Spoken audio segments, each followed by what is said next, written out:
Howdy, Jacob here with my very first Thoughts from the Ash, where I explain some of the ideas behind the articles coming on Patreon this month. We have two big ones this month, Ancestries 1 and Backgrounds 1. So let's dig in.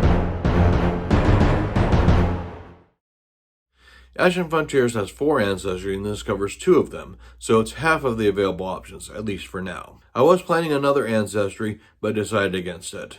It's straight into problematic territory, and we've always done it this way is never a good reason to do something. It doesn't mean it's a bad idea, it just means take a moment, think about it, and consider it before proceeding.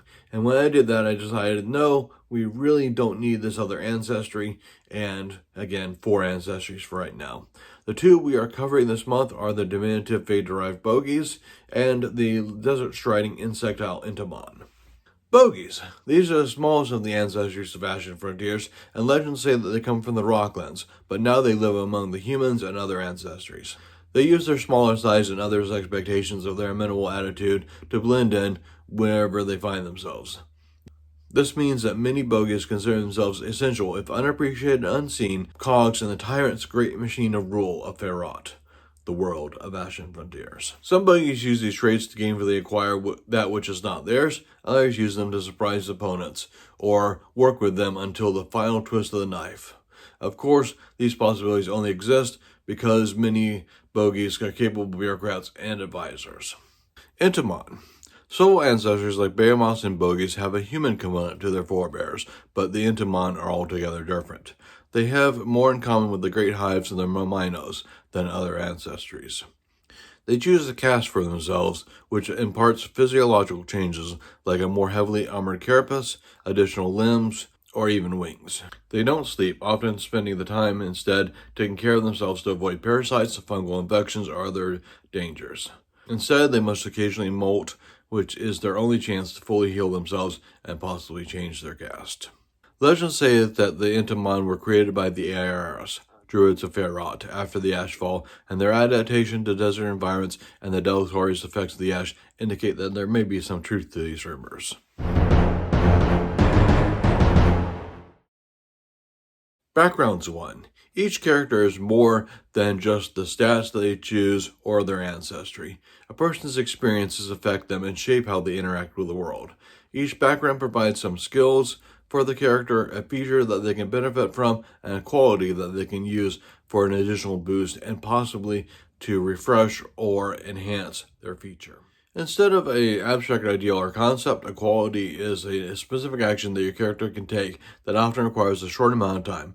Some qualities that require the character to act in combat will take less time. With a success, you get a boost to your character, inspiration for 5e, or 1 or more focus points for Pathfinder. In Ashen Frontiers Pathfinder, focus points are not tied to spells. Any character can benefit from having focus points. Score a critical success, you get the boost and an additional benefit to do with your backgrounds feature.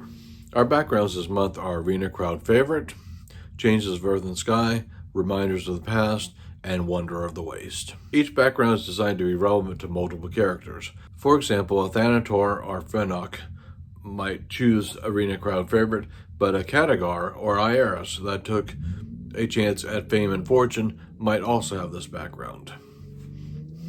In that vein, you might choose to be an Entomon Wanderer of the Waste and play with that synergy. Or you might be a Bogie, part of a crew of a merchant skiff that sailed the sand dunes in search of treasure and customers.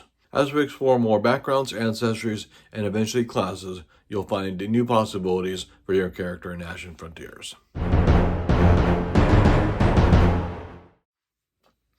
Other announcements. I will be at Gen Con this year, and so will Ashen Frontiers.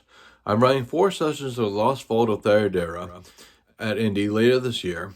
The sessions are 3 hours long, and everything will be provided. If you want to experience the broken world of Ferrot for yourself, visit the link below or search for Ashen Frontiers and the Gen Con 2023 event catalog.